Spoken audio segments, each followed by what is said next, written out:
আমাদের সঙ্গে রয়েছেন প্রাক্তন ইন্টেলিজেন্স কর্তা শ্রী দীপাঞ্জন চক্রবর্তী। দীপাঞ্জন দা, প্রথমেই যে বিষয়টা নিয়ে আপনাকে প্রশ্ন করব যে আজ বাংলায় দ্বিতীয় দফার ভোট ছিল। সকাল থেকে সংবাদ মাধ্যমের নজর উত্তরবঙ্গের দিকে থাকলেও দুপুরবেলায় সংবাদ মাধ্যমের নজরটা ঘুরে যায় দক্ষিণবঙ্গের সন্দেশখালীর দিকে।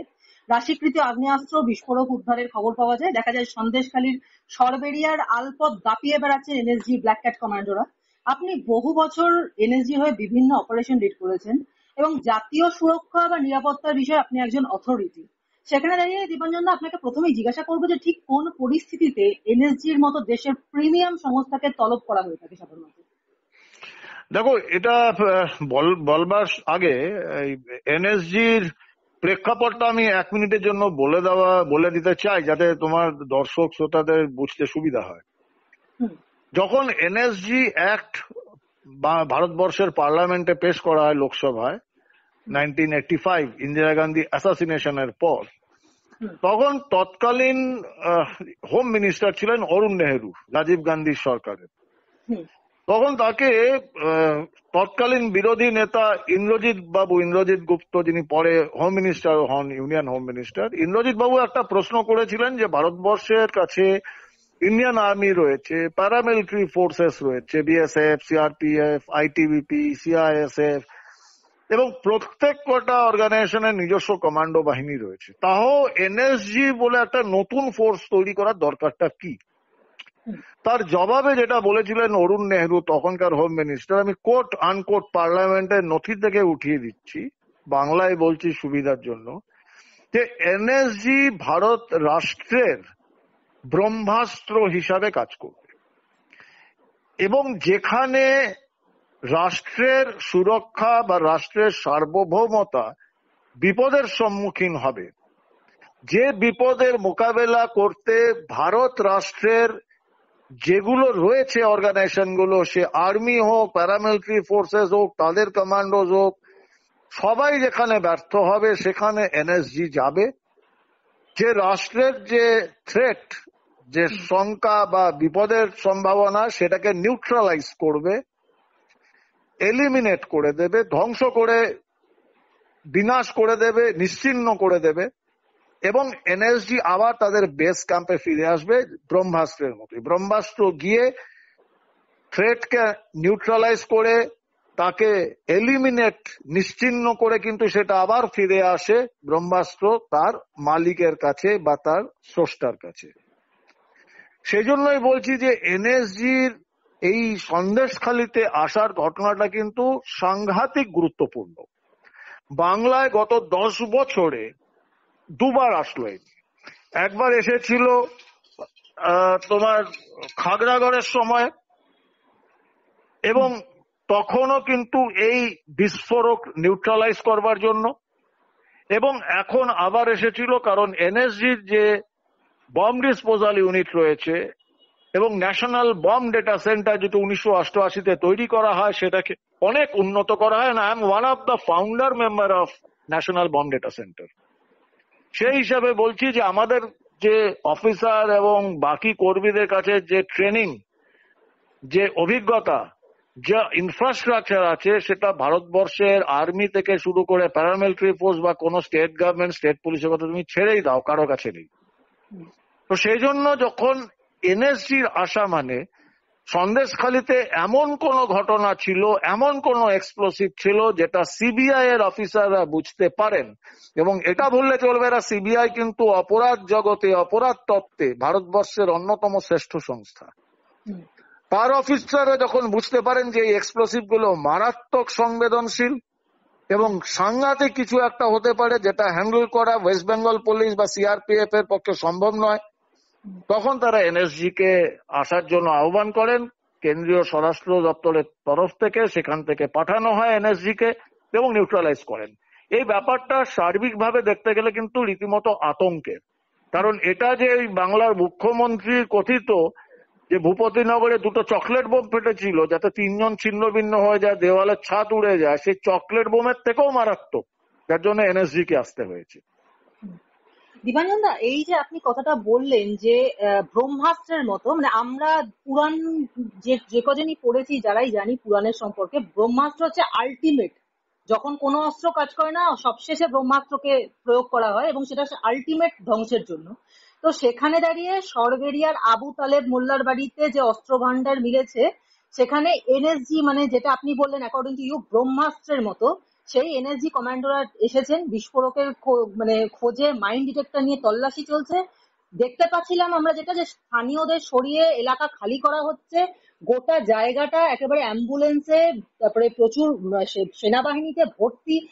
দীপাঞ্জন, যেটা প্রশ্ন যে এই সন্দেশখালিতে আমরা কিছুদিন আগে দেখেছিলাম যে নারী নির্যাতন নিয়ে একটা ঘটনা ঘটছে, নারী নির্যাতন, রাত্রিবেলা তাদেরকে মহিলাদের নিয়ে গিয়ে বলা হচ্ছে তাদেরকে পিঠে করবার জন্য তাদেরকে নিয়ে যাওয়া হচ্ছে, বা এই যে শাহজাহান যে ধরা পড়লো, শাহজাহান সেই মাছের পেটে মাদক পাচার করছে, সেটুকু তবু বা এতদিন পর্যন্ত দেখছিলাম, কিন্তু আজকে যে দশা দেখতে পাচ্ছি এ তো মানে রীতিমতো আটকে ওঠার মতো দশা। দেখো, আমি আমি কিন্তু কোনো জ্যোতিষ নই, আমি ভবিষ্যৎ দ্রষ্টাও নই, আমি বিশ্লেষক। এবং আমার বিশ্লেষণটা আমার অভিজ্ঞতা, আমার শিক্ষা প্রশিক্ষণ, তার ভিত্তিতে আমি করি। আর আমি এটা তো বহুদিন থেকে বলে আসছি, যেদিন শেখ শাহজাহানের বাড়িতে গিয়ে ইডি আক্রান্ত হয় এবং শেখ শাহজাহান লাইমলাইটে আসে, আমরা তার অনেক আগে থেকে শেখ শাহজাহান সম্পর্কে জানি। শেখ শাহজাহান ভারতবর্ষের কেন্দ্রীয় এজেন্সিগুলোর নজরে রয়েছে, আমাদের যে বৈদেশিক বিশেষ এজেন্সি রয়েছে তারও নজরে রয়েছে, এবং অনেকদিন থেকে।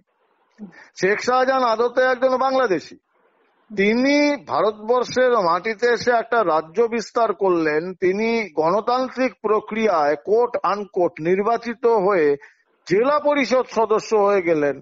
তো এটা কি মনে হয় যে আকাশ থেকে পড়েছে? তো এইগুলোকে বিশ্লেষণ করে আমি তখন অনেকদিন আগে থেকে বলেছি যে শেখ শাহজাহানের ঘটনাটা আলাদা করে দেখলে ভুল করবে বাংলা এবং বাঙালি। কারণ এই শেখ শাহজাহান একটা পিভট পয়েন্ট, মাঝখানে রয়েছে, মধ্যবর্তী বিন্দু। তার একদিকে রয়েছে অতি উচ্চ প্রভাবশালী ওই উচ্চিংড়ে ফচকে ছোড়া কালীঘাটের আলী পিসি, আলী ভাইপো, যারা দুর্নীতির মাধ্যমে হাজার হাজার কোটি টাকা লুট করেছে বাংলা থেকে। আরেক দিকে রয়েছে সন্ত্রাসবাদী সংগঠনগুলো, মাদক পাচারকারী সংগঠনগুলো, অস্ত্র পাচারকারী, মানব দেহ, মানব অঙ্গ প্রত্যঙ্গ, এই পাচারকারী সংস্থাগুলো। তার মাঝখানে শেখ শাহজাহান হচ্ছে কোঅর্ডিনেটর, একটা ব্রিজ। কারণ এই যে হাজার হাজার কোটি টাকা, এটা বাংলার বাইরে যেতে গেলে, ভারতবর্ষের বাইরে যেতে গেলে যে সিন্ডিকেট দরকার হয়, সেটা কিন্তু আমি যাদের নাম বললাম, যে এই মাদক পাচারকারী, অস্ত্র চোরাচালানকারী, টেরোরিস্ট অর্গানাইজেশন, হিউম্যান ট্রাফিকিং, মানব পাচারকারী, মাদক, এরাই সব থেকে শক্তিশালী সিন্ডিকেট। সেটা ব্যবহার করেছেন এই অতি উচ্চ প্রভাবশালী কালীঘাটের আলী পিসি, আলী ভাইপো। তাদের লুটের হাজার হাজার কোটি টাকা ভারতবর্ষের বাইরে পাচার করেছে। তার বদলে যে এই যে অর্গানাইজেশন গুলো মাদক পাচারকারীদের সুযোগ সুবিধা করে দিতে হয়েছে বাংলাকে একটা ট্রাফিক করিডোর বানানোর জন্য এবং বাংলায় মাদক ব্যবসা বাড়ানোর জন্য, হিউম্যান ট্রাফিকিং, মানব পাচারকারী, অঙ্গ প্রত্যঙ্গ পাচারকারী, তাদের সুবিধা করে দিতে হয়েছে, প্রশাসন চোখ বন্ধ করে রয়েছে। এবং সব থেকে মারাত্মক যে সন্ত্রাসবাদী সংগঠনগুলোকে ছাড় দিতে হয়েছে, যে আমরা বিশেষ করে পশ্চিমবঙ্গের যে সীমান্তবর্তী 7খানা জেলা, সেই জেলাগুলোতে আমরা আমাদের শাখা প্রশাখা বিস্তার করব, আমাদের সুনির্দিষ্ট পরিকল্পনা মাফিক, এবং রাজ্য সরকার চোখ বন্ধ করে থাকবে, পুলিশ প্রশাসন চোখ বন্ধ করে থাকবে। আর এই যে দুটো যে আদান প্রদান, তার মাঝখানে পিভট পয়েন্টটা ছিল, মধ্যবর্তী বিন্দু ছিল শেখ শাহজাহান।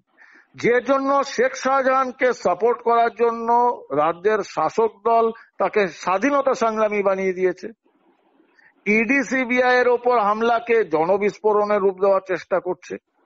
রাজ্যের মুখ্যমন্ত্রী তথা স্বরাষ্ট্রমন্ত্রী বিধানসভায় দাঁড়িয়ে বলেছে শেখ শাহজাহানকে হ্যারাস করছে, আগে ওকে ঢুকবে, তারপর এই করবে, কাকে কান নিয়ে গেছে বলে কি কাকের পেছনে দৌড়াবো। সে খ্যার অনেকে অনেক রকম পাগলের প্রলাপ করে, বাচালের মতো কথা বলে, সেগুলোর জবাবে যাচ্ছি না। বা আর একটা উচ্চিংড়ে ফচকে ছোড়া বলেছিল, কি করেছে শেখ শাহজাহান, কি করেছে শেখ শাহজাহান, কেন?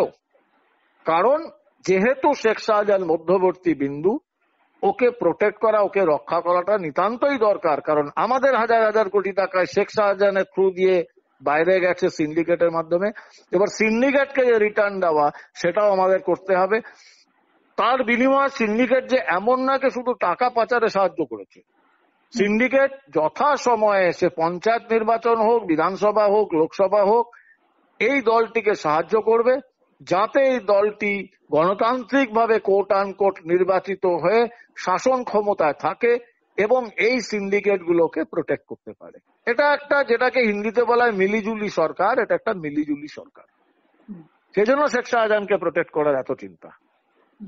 কিন্তু দীপাঞ্জনদা, যেটা দেখা গেল যে না পারলো শেখ শাহজাহানকে প্রোটেক্ট করতে, না পারলো এখানে যে অস্ত্র মানে যেগুলোকে আটকাবার জন্য, যে বিষয়টাকে সবার চোখের আড়ালে রাখার জন্য সেদিন ইডি বা ইডির কর্তাদেরকে মেরে মাথা ফাটিয়ে পাঠিয়ে দেওয়া হয়েছিল, ঠিক সেটা তো সিবিআই এর পক্ষ থেকে ঠিক সন্দেহটাকে মানে স্নিফার ডগ যেভাবে শুকে বের করে দেয়, সেরকম সিবিআই ও ব্যাপারটা স্নিফার ডগের মতো ব্যাপারটা করলো এবং অবশেষে এনএসজি পর্যন্ত এখানে এসে হাজির হলো।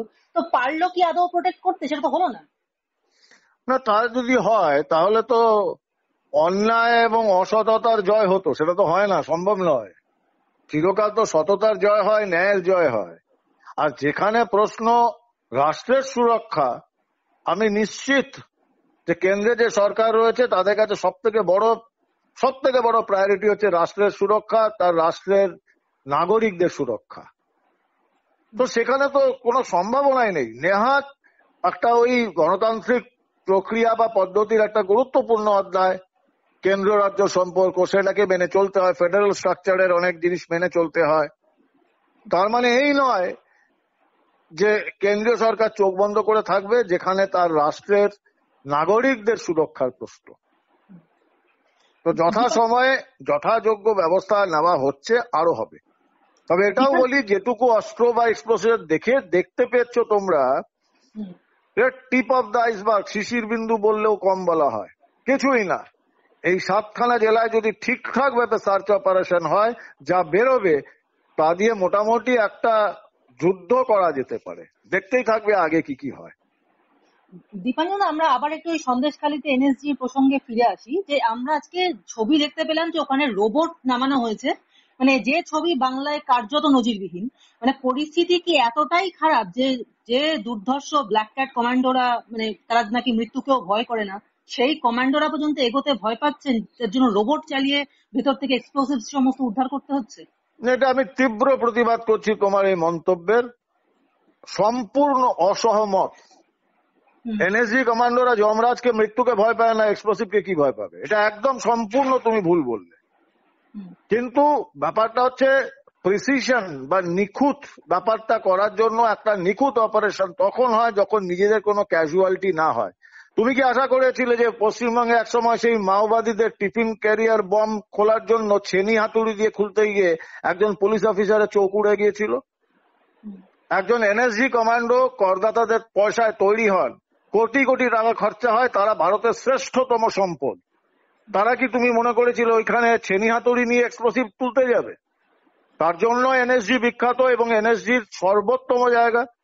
তার জন্য যে ইনফ্রাস্ট্রাকচার দরকার কেন্দ্রীয় সরকার দিয়েছেন এবং সেটা সাধারণ নাগরিকদের বা রাষ্ট্রের সুরক্ষার জন্য। সেখানে রোবট নিয়ে যাবে না তো কি করবে? তো সেটাই তো আমাদের টেকনিক, তার জন্যই আমরা 100% পারফেক্ট এবং 100% রেজাল্ট। এনএসজির কর্মদক্ষতা বা এনএসজি কমান্ডোদের সাহস, এটা নিয়ে প্রশ্ন তুলো না। আমি কিন্তু তীব্র প্রতিবাদ করেছি, আবার করব। যদিও তৃণমূলের সাধারণ সম্পাদক কুণাল ঘোষ কিন্তু দাবি করছেন যে সমস্তটাই নাটকের জন্য করা হচ্ছে, কি বলবেন? আমি সাধারণ মানুষের নামে কোনো প্রশ্ন থাকলে বলো, আমি কোনো রকমই, সে কেউই হোক, কোন ওই জেল কাটা 3.5 বছর জেল কাটা কোন ওই জেলখানার সন্তান বলি আমি, ওরকম বাচাল লোকেদের প্রশ্নের আমি কোনো উত্তর দেই না। আমি সেই প্রশ্নের উত্তর দেওয়ার আমার না রুচি আছে আর না সময় আছে। কোনো মানুষের প্রশ্ন থাকলে করতে পারো, মানুষের প্রশ্নের উত্তর দিতে আমি সবসময় রাজি আছি। দীপাঞ্জন, তাহলে এই যে এনএসজির যে রোবটের ব্যাপারটা আসলো, এই রোবট কিভাবে কাজ করে সেটা যদি একটু বলেন।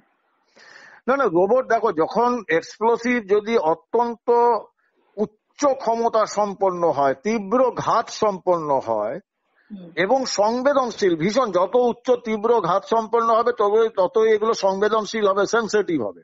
হুম, এবং এটা ভুললে চলবে না যে এখন বাংলা তাপপ্রবাহ চলছে 40 ডিগ্রি টেম্পারেচারের উপর, যেখানে অনেক সময় এক্সপ্লোসিভ নিজেরা অ্যাক্ট করে। হুম, এটা তোমাকে বলতে গেলে যে সময় পরিসর দরকার সম্ভবত নেই, এবং সম্ভবত সাধারণ শ্রোতারা বুঝতেও পারবে না সেটা। হুম, এটুকু বলি যে এক্সপ্লোসিভ আরডিএক্স হোক বা কম্বিনেশন 3, কম্বিনেশন 4, পিইটিএন, টিএনটি যাই হোক না কেন, শুধু যে ওই এক্সপ্লোসিভটাকে যদি আগুন দিয়ে জ্বালানো হয় তাহলে ওই রাবারের মতো, প্লাস্টিকের মতো ওটা জ্বলতে থাকবে, ওটা জ্বলে যাবে, ধোয়া হবে, একটু গন্ধ হবে। হুম, কিন্তু যেখানে একটা বিশেষ ব্যাপার হচ্ছে যেটাকে ডেটোনেটর বলে, সে ডেটোনেটর ব্যবহার করে সেখানে যদি কমপ্লিট একটা সার্কিট, ইন্টিগ্রেটেড সার্কিট ইউজ করে সেখানে আইইডি বানানো হয়, হুম, তখন সেটাকে বলে আইইডি বা ইম্প্রোভাইজড এক্সপ্লোসিভ ডিভাইস। হুম, সেখানে যদি উচ্চ ক্ষমতা সম্পন্ন এক্সপ্লোসিভ থাকে, হুম, তারা যেমন মাখনের মধ্যে দিয়ে ছুরি যায় ওরকম ভাবে কিন্তু কংক্রিটের দেওয়ালকেও কেটে দেবে, এবং তার সাংঘাতিক ব্যাপ্তি। হুম, এবং এইগুলো যখন হ্যান্ডেল করা হয় তখন ভাবতে হয়, আমি আগেও বলেছি, এর সঙ্গে কিন্তু এনএসজি কমান্ডোদের ভয়ের কোনো ব্যাপারই নেই। হুম, তাহলে তো এই প্রশ্ন করতে পারি যে বিরাট কোহলি কেন হেলমেট পরে ক্রিকেট খেলতে যায়, হুম, কেন এত বিভিন্ন রকম আর্ম গার্ড, চেস্ট গার্ড পরে খেলতে যায়। কই গাভাস্কার তো খেলতে যায়নি, কারণ তখন ছিল না, এখন হয়েছে। হুম, গাভাস্কারদের সময় লোকজন চোট খেত, তার জন্য তাদের ক্রিকেট আয়ু কমে যেত, ক্রিকেট জীবন ছোট হয়ে যেত। এখনকার ক্রিকেটাররা 20 বছর খেলে যাচ্ছে, কারণ এই ইনফ্রাস্ট্রাকচারাল গ্রোথ। সেই ইনফ্রাস্ট্রাকচার এনএসজির কাছে আছে। এটা আমার মনে হয় না কারোর এতে কোনো দুঃখ পাওয়ার কোনো ব্যাপার আছে যে এনএসজির কাছে কেন রোবট রয়েছে। রোবটটা এই জন্য ব্যবহার করা যাতে কোনো রকম হিউম্যান ক্যাজুয়ালিটি না হয়, এবং যাতে দূর থেকে এটাকে রিমোট কন্ট্রোল অপারেট করা হয়, এবং অতি উচ্চ ক্ষমতা সম্পন্ন এই রোবটগুলো। এবং সৌভাগ্যের ব্যাপার, এটা ভারতবর্ষের ডিআরডিও ডেভেলপ করেছে। আগে বিদেশ থেকে আনা হতো রোবোটিক্স, এখন ভারতবর্ষের রোবট ইউজ করা হয় দক্ষ। হুম, এবং এই দক্ষরা মানে দক্ষ যেটাকে বাংলায় বলে, তারা খুব প্রিসিশন রেটে তারা যেখানেই থাকুক সেখান থেকে এক্সপ্লোসিভটা নিয়ে আসে, এবং যেখানে নিউট্রালাইজ করা হবে সেই জায়গায় নিয়ে যাওয়া হয়, যেখানে কৃত্রিম ভাবে ওতে বিস্ফোরণ ঘটিয়ে ওটাকে শেষ করে দেওয়া হয়। কারণ ওই এক্সপ্লোসিভ আইডিস গুলোকে নিয়ে কলকাতায় যাওয়া, ট্রাভেল করা, ওটা অত্যন্ত সাংঘাতিক বিপজ্জনক, ও চান্সের মধ্যেও যায় না। এবং তার আগে এনএসজি, যেটা ন্যাশনাল বম্ব ডেটা সেন্টার, তারা লাইভ অটোপসি করে। হুম, যেরকম ভাবে ময়না তদন্ত হয়, ওই এক্সপ্লোসিভ বা আইইডিস গুলোকে অটোপসি করা হয়, ওগুলোকে না ছুঁয়ে। হুম, বিজ্ঞানের এটা একটা প্রযুক্তি, বিজ্ঞানের আশীর্বাদ। এবং সেটা জানা হয় যে কি ধরনের ব্যবহার করা হয়েছে এক্সপ্লোসিভ, কি ধরনের সার্কিট, কিভাবে ডেটোনেশন, কোন সা ডেটোনেটর। কারণ এটা থেকে আমরা বুঝতে পারি যে এর পেছনে কাদের মাথা রয়েছে। পৃথিবীর সমস্ত সন্ত্রাসবাদী সংগঠনগুলো নির্দিষ্ট উপায়ে, নির্দিষ্ট ভাবে বিস্ফোরকের ব্যবহার করে। সেটা দেখে বোঝা যায় যে এটা আইসিস করেছে, ইসলামিক স্টেট করেছে, না এটা আল কায়েদা ইন্ডিয়ান সাবকন্টিনেন্ট তারা করেছে, নাকি হিজবুল মুজাহিদিন করেছে, না এই বাংলা ভাই যে বাংলার হুজি রয়েছে। তো এরা এটা দেখেই অটোপসি থেকে রিপোর্টটা আসে, অ্যানালিসিস আসে, সেটা ন্যাশনাল বম্ব ডেটা সেন্টারের কাজ। এটা করা হয়েছে এবং এটা সম্পূর্ণভাবে আর্টিফিশিয়ালি করা হয়, কোনো মানুষ ওটা গিয়ে হাত দেয় না, যাতে কোনো কারণে ভুল হলে 0.001% চান্সও যেন না থাকে কোনো হিউম্যান ক্যাজুয়ালিটি। আর এখানে সাধারণ মানুষ নয়, সাধারণ মানুষদেরও প্রাণের দাম সাংঘাতিক, এখানে কোনো অমূল্য। এখানে এনএসজি কমান্ডো যাদের তৈরি করতে ভারতবর্ষের করদাতাদের কোটি কোটি টাকা খরচা হয়, এবং কারণ তারা যে বিপদে রাষ্ট্র সম্পূর্ণভাবে বিপন্ন, তখন যারা রাষ্ট্রকে বিপদ থেকে রক্ষা করে, সুতরাং তাদের রক্ষা করার কাজ কিন্তু টেকনোলজি, এবং সেটাকে ব্যবহার করা হয়েছে। হুম। দীপাঞ্জনা, একটা শেষ প্রশ্ন করব, এবং এই প্রশ্নটা অবশ্যই এই সব বিষয়ের বাইরে, কিন্তু তাও এর সাথে রিলেটেড। সেটা হচ্ছে যে এই যে আমাদের রাজ্যে এত রকম দুর্নীতি, এই যে 26,000 মানুষ হঠাৎ চাকরিরত থেকে বেকার হয়ে গেল, ইত্যাদি ইত্যাদি, এবং আজকে সব থেকে ভয়ঙ্কর যেটা ঘটনা, যে সন্দেশখালীতে এমএসজি কমান্ডোরা এসে সেখান থেকে এত এক্সপ্লোসিভস, এত বন্দুক সমস্ত উদ্ধার করছে। এই সবকিছুর দায় যার ওপরে যায়, সেই মুখ্যমন্ত্রী মমতা বন্দ্যোপাধ্যায়ের বিরুদ্ধে আদালত অবমাননার অভিযোগে স্বতঃপ্রণোদিত মামলা গ্রহণ করলো কলকাতা হাইকোর্ট। এ বিষয়ে কি বলবেন?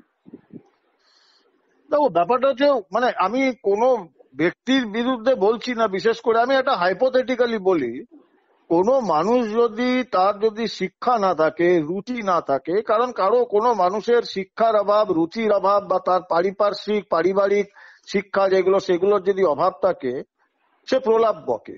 বিশেষ করে সে যদি ভয়াবহ মানসিক চাপের মধ্যে থাকে, সে যদি দুর্নীতিবাজ হয় এবং সে বুঝতে পারে আমার দুর্নীতি সব প্রকাশ পেয়ে গেছে, আমার স্বরূপ মানুষের কাছে প্রকাশ পেয়ে গেছে, তখন সে একটা ভয়াবহ চাপের মধ্যে থাকে। সে জানে যে জনগণ এবার আমার কাছ থেকে মুখ ফিরিয়ে নিয়েছে।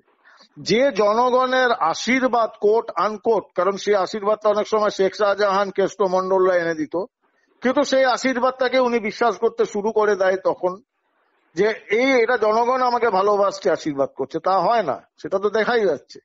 তা সত্ত্বেও যদি সে বুঝতে পারে যে আমাকে এবার জনগণ ইতিহাসের রাস্তা করে ছুঁড়ে ফেলে দেবে এবং আমার দুর্নীতি সব প্রকাশ পেয়ে গেছে, আরো পাবে, এবং আমাকে শেষ জীবনটা আমার পরিবারের লোকজনকে নিয়ে আমাকে জেল হাজতে থাকতে হবে, তখন তার মস্তিষ্ক বিকৃতি দেখা দেয়, যে মেন্টাল ব্যালেন্স সেটা হারিয়ে ফেলে।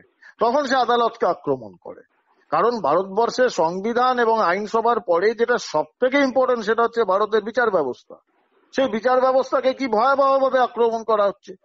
তো তার যা প্রতিক্রিয়া হবে, এটা আমি গর্বিত যে ভারতের বিচার ব্যবস্থা এখনো ঘুমিয়ে পড়েনি এবং আইনজীবীরা রয়েছেন, আর সম্ভবত বিকাশ রঞ্জন ভট্টাচার্য এবং কৌস্তব বাগচি, তারা আগে আইনজীবী, তারপরে তারা বিভিন্ন রাজনৈতিক দলের নেতা। একজন আইনজীবী হিসাবে আইন ব্যবস্থাকে প্রোটেক্ট করার জন্য এবং তার অধিকার রক্ষার জন্য ওনারা যে লড়াইয়ে নেমেছেন, দুজনকে আবার সশ্রদ্ধ অভিনন্দন। এবং মহামান্য কলকাতা হাইকোর্ট এবং সম্ভবত সুপ্রিম কোর্টেও গেছে এই কেস, এবং এদের আমার সশ্রদ্ধ অভিনন্দন যে বিচার ব্যবস্থা নিজেদের গরিমা মর্যাদাকে রক্ষা করার জন্য স্বতঃপ্রণোদিত ভাবে এই কাজ নিয়েছেন, এবং এটা চরম শাস্তি হওয়া উচিত। যারা বিচার ব্যবস্থাকে হেয় করেছে, অপমান করেছে, তাদের ঘাড় ধরে নিয়ে আসা উচিত রুল জারি করে, এবং বুঝিয়ে দেওয়া উচিত যে আদালত অবমাননা কাকে বলে। কত সাহস হলে একজন রাজনৈতিক নেতা জনগণের টাকায় নির্বাচিত হয়ে জনগণের পাবলিক মিটিং এ বলছেন যে বিচারপতিরা সরকারের টাকায় গাড়ি চড়ে, সরকারের টাকায় নিরাপত্তা পায়, সরকারের টাকা, আমাদের টাকা, ওনার টাকা নয়। উনি তার পিতৃব্যর সম্পত্তি বিক্রি করে বিচার ব্যবস্থা বা বিচারপতিদের নিরাপত্তা দিচ্ছেন না বা সরকারি গাড়ি দিচ্ছেন না। উনি ভাবছেনটা কি? এবং যেভাবে আক্রমণ করেছেন, আবার পরে বলেওছেন, কালকের খবরের কাগজে হেডলাইন দেখেছি যে হাইকোর্টটা বিজেপি কিনে নিয়েছে। তো এখন অপেক্ষায় রয়েছি আদালতের আইনের থাপ্পড় খাবার। তো মাঝে মাঝে খেয়ে থাকেন, ওনার লজ্জা টজ্জা নেই, কিন্তু এবার আরেকটা এত বড় থাপ্পড় পড়বে যে সারা ভারতবর্ষে, বাংলাতে তো বটেই, এই থাপ্পড়ের আওয়াজ, আইনের থাপ্পড়ের আওয়াজ পৌঁছাবে। নির্লজ্জদেরও হয়তো ঘুম ভাঙবে। তাতে দেখা যাক, অপেক্ষায় রইলাম, আশায় রইলাম যে বিচার ব্যবস্থা তার গরিমা মর্যাদা নিজেরা রক্ষা করতে পারবে।